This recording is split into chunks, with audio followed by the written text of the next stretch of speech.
Relatives to be released from the prison. Many of the relatives are staying there without a trial for several years.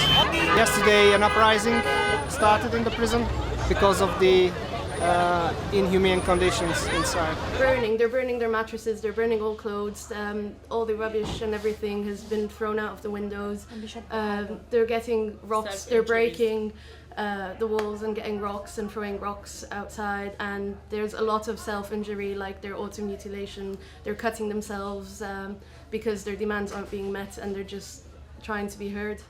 It's their way of trying to be heard. They did capture four policemen inside, but I don't know the situation at the moment.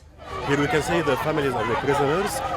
They want the right for their sons and their husbands and their nephews inside the prison.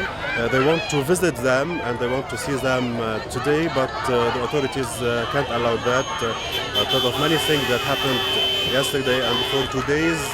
They stand up in the middle of the street and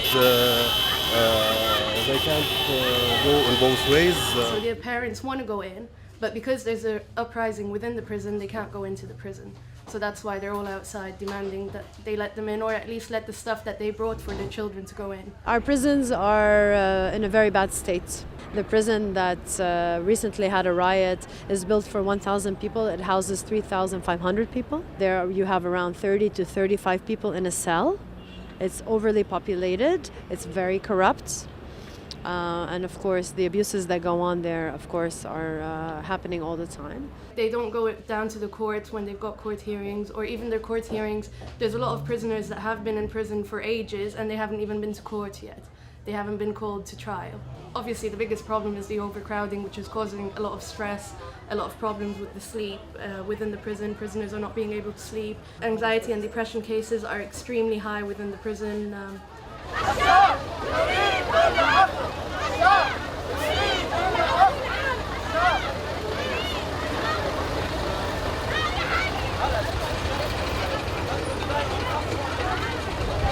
The healthcare is in a horrific state. They used to prescribe benzos to keep everybody calm. The prison health people did that.